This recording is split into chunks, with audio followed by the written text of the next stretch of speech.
तो रोज़ की तरह अनलिखनी ब्लॉग में सबका हार्दिक स्वागत है। सबके मंगल भविष्य की कामना के साथ आज के भागवत कथा के प्रेरणादायक विषय में महदादि भिन्न भिन्न तत्वों की उत्पत्ति का वर्णन, यानी श्री भगवान ने कहा कि माता श्री अब मैं तुम्हें, यानी भगवान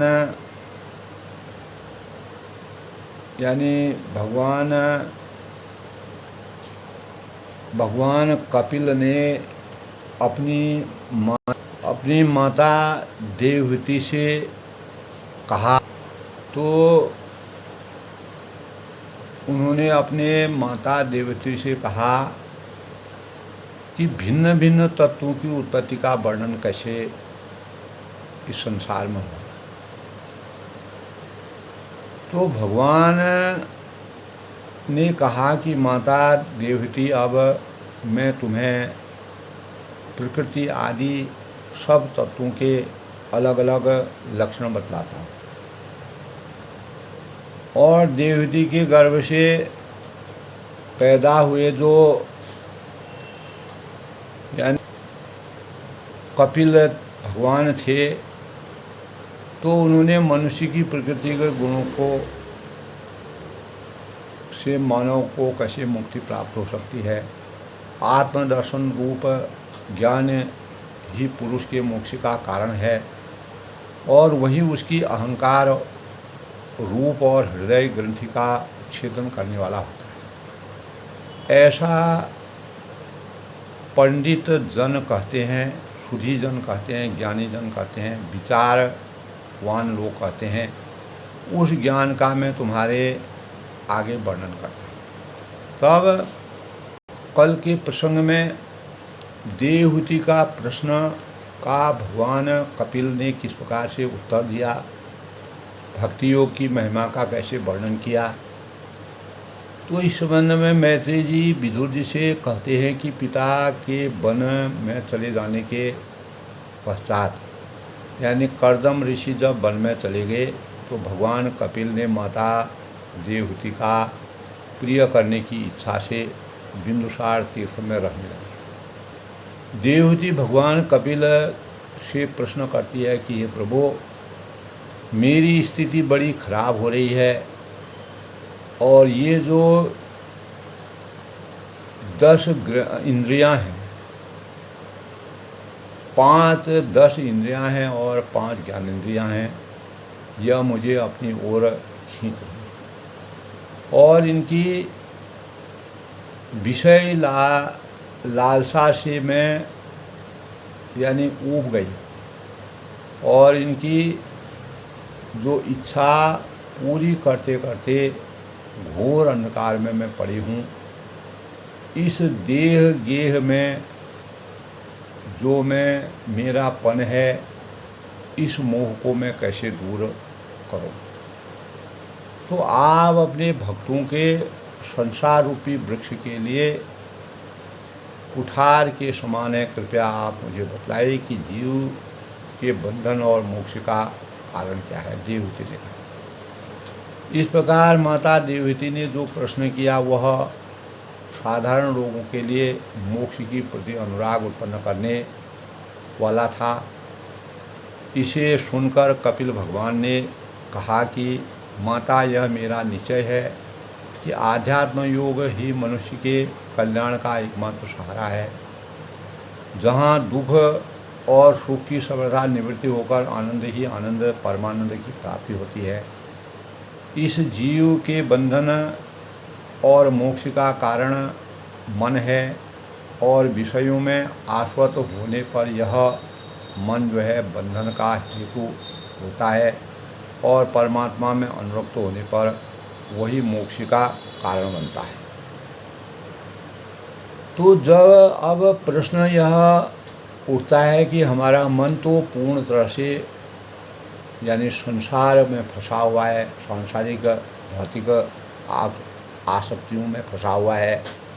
खाना है, पीना है, घूमना है, कपड़े है, ज्वेलरी है, पैसा है, टका है, तो इन सभी चीज़ों में फंसा है, और ये ही हमें अच्छा लगते हैं। ऐसी अवस्था में मन परमात्मा में अनुरक्त कैसे हो, यह बड़ा ही कठिन है।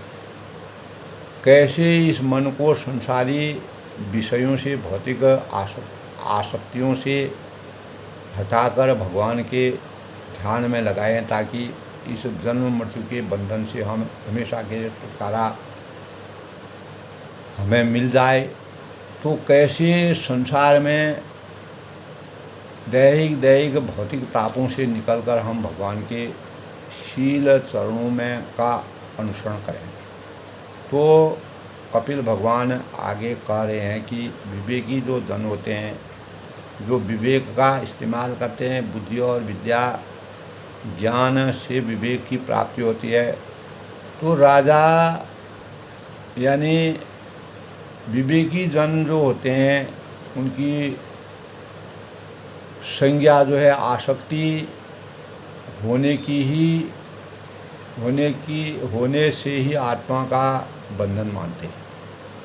और यदि हमारे मन की आसक्ति स्त्री, पुत्र, रिश्तेदार, घर, दुकान, अनेकों प्रकार की भौतिक अपेक्षाओं में है, तो ये हमें बार बार बंधन में डालेगी। लेकिन इस मन की आसक्ति, इस मन का संग जब संत महापुरुषों के प्रति हो जाता है, तो वह मोक्ष का खुला द्वार बन जाता है। तो जो सर्व संग परित्यागी महापुरुष होते हैं, यानी सुधीजन मनीषी लोग जो होते हैं, उनका संग करना चाहिए, क्योंकि वह आसक्ति से उत्पन्न दोषों को हर लेते हैं। तो सत्पुरुषों के समागम से, उनके सानिध्य से मेरे पराक्रम का यथार्थ ज्ञान कराने वाली तथा हृदय और कानों को पवित्र करने वाली कथाएं हम सुनते हैं, उनका मनन करते हैं, चिंतन करते हैं, ध्यान करते हैं। उनका सेवन करने से शीघ्र ही मनुष्य के अंदर श्रद्धा, भक्ति और प्रेम का विकास होता है, जिसके परिणाम स्वरूप उसका मन मेरे में आसक्त होने लगता है। तो देवहूति ने इस संबंध में कहा कि भगवान, मुझे जैसी अबला नारी के लिए कोई सुगम उपाय बताइए, ताकि मैं सहज भाव से सादा जीवन उच्च विचार की पराकाष्ठा से निर्वाण पद की प्राप्ति कर सकूं, और आप मुझे इस कठिन विषय को सरलता से समझाइए। यानी इसका तो तब कपिल भगवान कहते हैं कि माता, जिस मनुष्य का चित्त एकमात्र भगवान में लग गया है तथा उसकी समस्त ज्ञानेंद्रियाँ और समस्त कर्मेंद्रियाँ की जो स्वाभाविक वृत्ति ही श्री हरि की ओर होती है, वही सर्वोत्कृष्ट व्यक्ति कहलाता है। वह मुक्ति से भी बढ़कर है। ऐसी भक्ति कर्म संसार के यानी भंडार रूप जिस शरीर को उसी तरह भस्म कर देती है, जैसे जठराग्नि जो है खाए हुए अन्न को पचाती। तो मेरे चरण सेवा में प्रीति रखने वाले और मेरी ही प्रसन्नता के लिए समस्त कार्य करने वाले जितने भी बड़भागी भक्त हैं, जो एक दूसरे के से मिलकर प्रेम पूर्व मेरे ही पराक्रमों की चर्चा करते हैं, गुणगान करते हैं, नाम जप करते हैं, तो मेरे साथ एक भाव में यानी सम भाव में इच्छा व्यक्त करते हैं।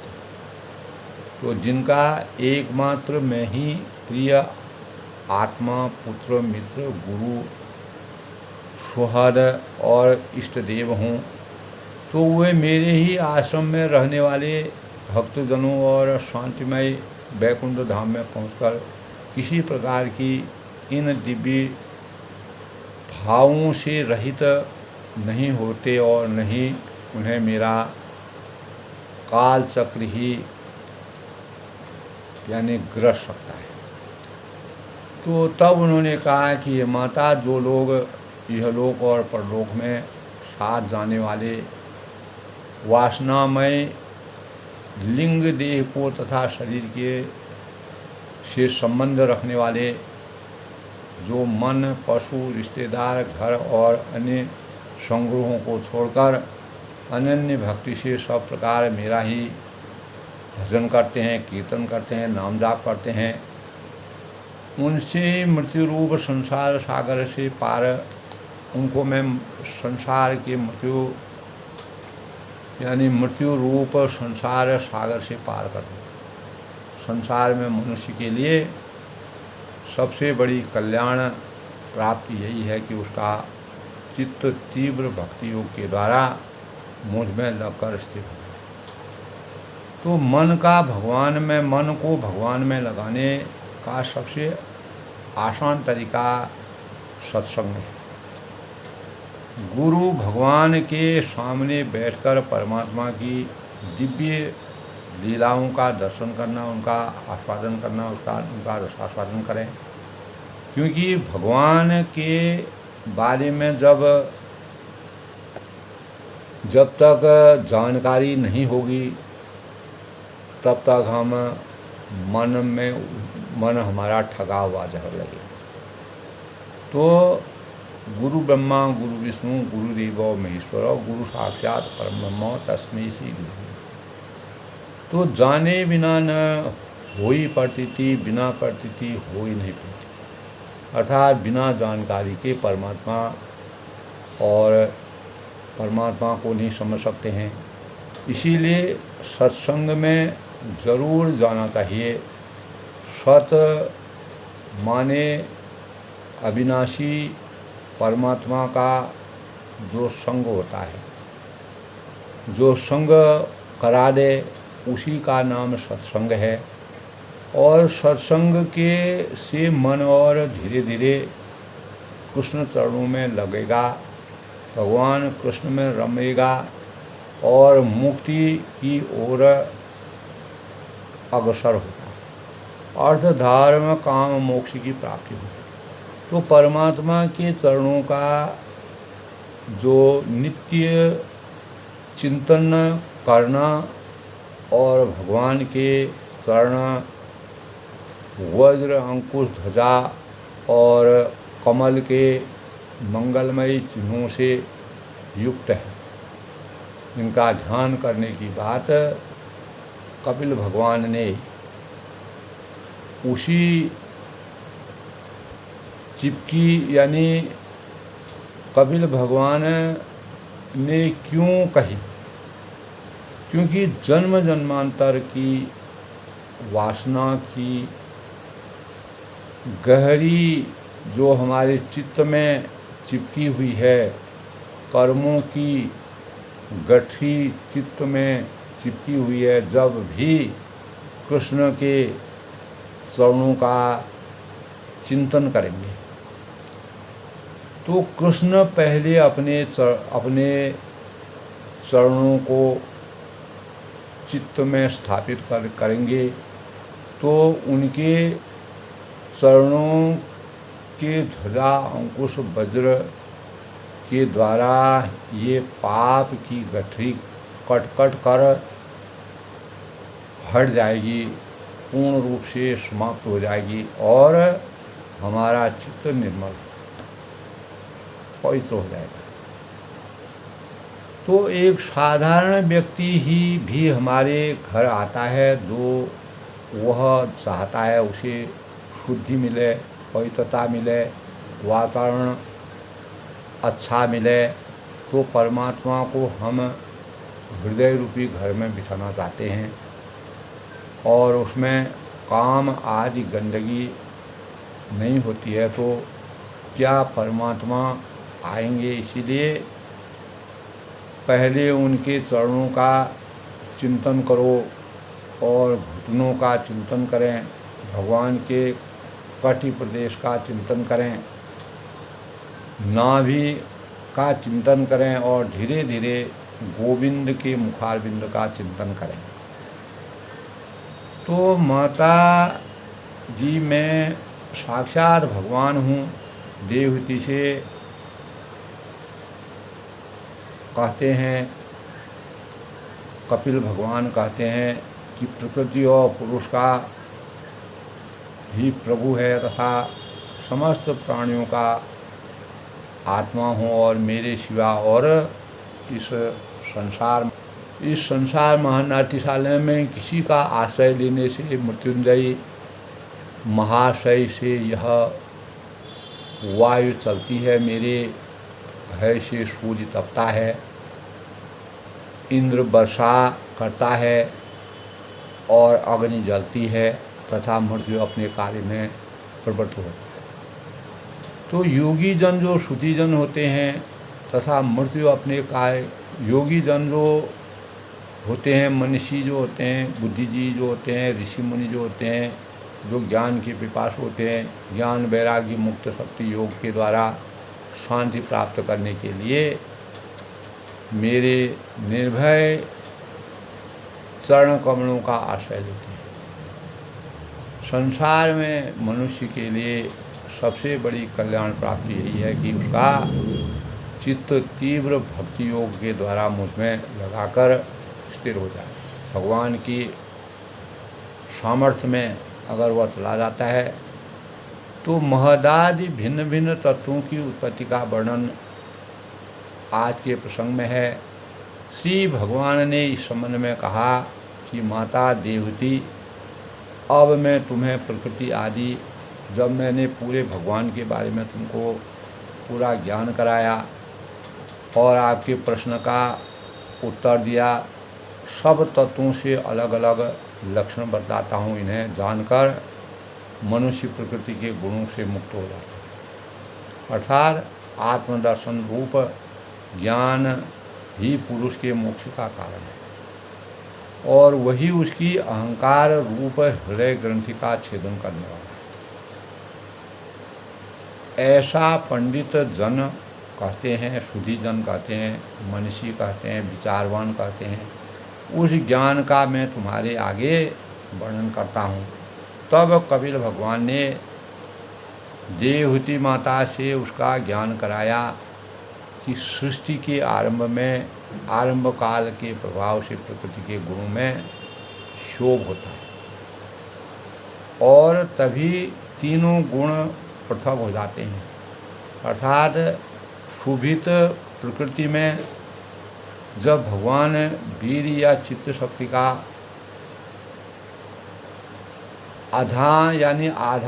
आधान करते हैं तो अधिष्ठाता जो है देवता वासुदेव हैं, भगवान श्री कृष्ण, और महत्त्व से ही अहंकार होता है जिससे अधिष्ठाता देवता समर्पण है।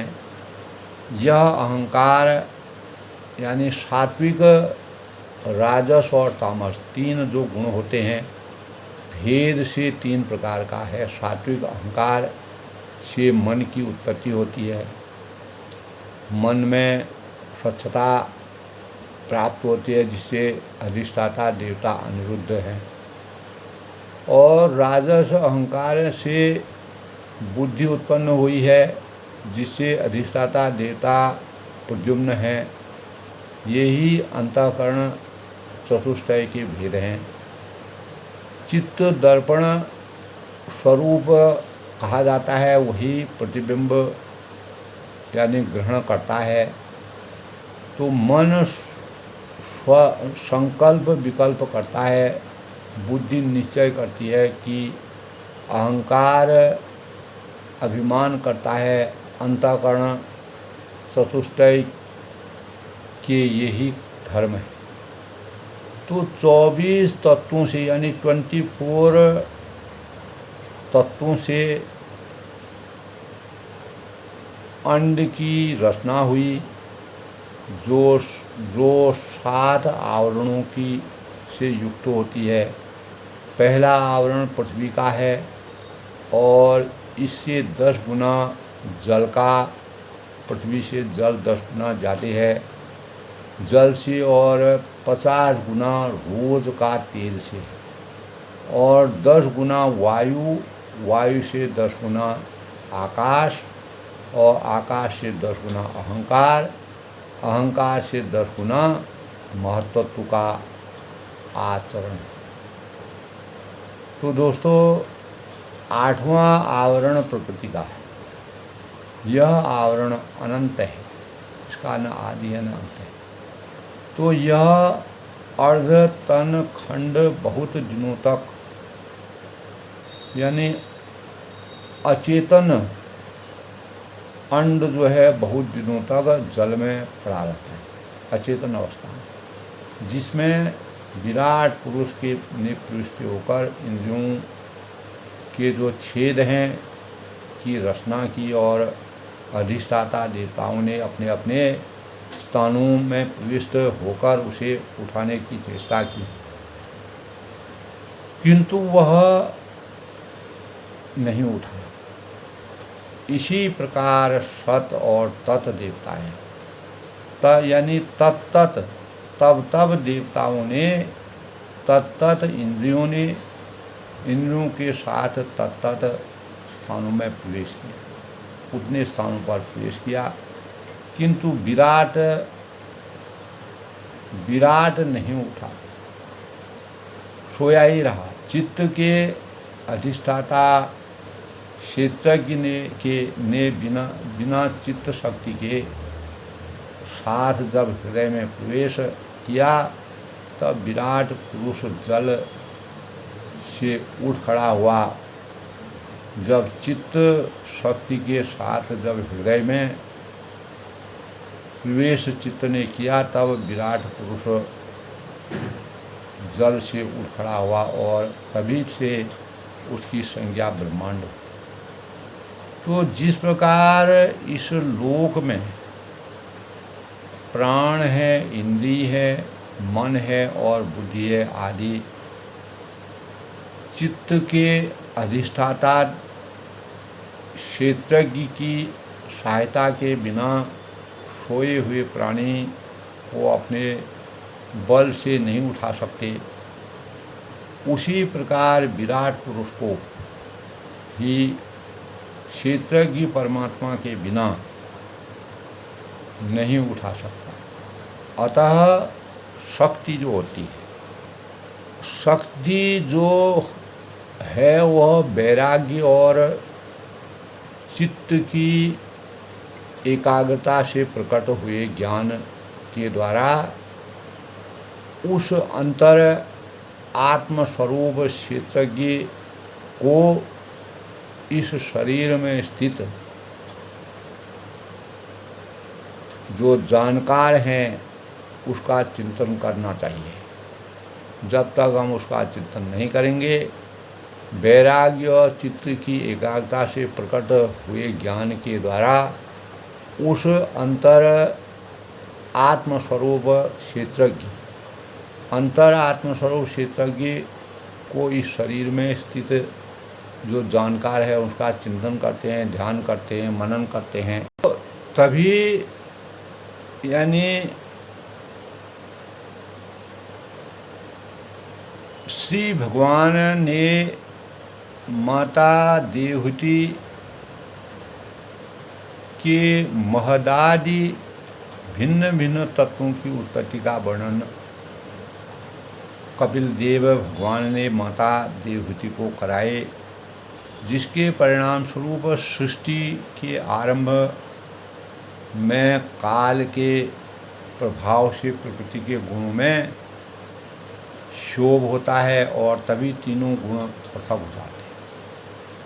पूरा रहस्य का वर्णन करते हुए कपिल भगवान ने माता देवहूति को भिन्न भिन्न तत्वों की उत्पत्ति के वर्णन के संबंध में अपने विचारों से किस प्रकार से ज्ञान, यानी उसी देवहूति से पैदा हुए भगवान उनके गर्भ से उत्पत्ति होने का जो भाव थे और उन्हीं के ज्ञान से वह परिपक्वता ग्रहण करती है। यही यानी भागवत प्रसंग का, भागवत कथा का सबसे बड़ा स्वरूप है। तो आज के प्रसंग में दोस्तों हमने महदादि भिन्न भिन्न अनेक प्रकार के तत्वों की उत्पत्ति का वर्णन, यानी कपिल भगवान ने माता देवहूति को समझाया भगवान के रूप में प्रकट होकर के। तो अपार ज्ञान की पराकाष्ठा उच्चता का समावेश होता है। तो दोस्तों आज के भागवत कथा के प्रसंग में अपनी वाणी को विराम देते हुए इसका अध्ययन करें, चिंतन करें, मनन करें।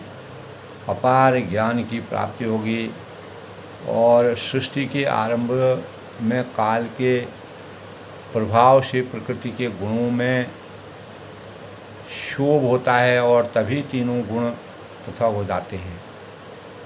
तो इस प्रकार 8 आवरणों की प्रकृति का ज्ञान हमको होता है। जिस प्रकार लोक में प्राण, इंद्रिय, मन और बुद्धि आदि चित्त के अधिष्ठाता क्षेत्रज्ञ की सहायता के बिना सोए हुए प्राणी को अपने बल से नहीं उठा सकते हैं, उसी प्रकार विराट पुरुष को ही ये क्षेत्रज्ञ परमात्मा के बिना नहीं उठा सकते।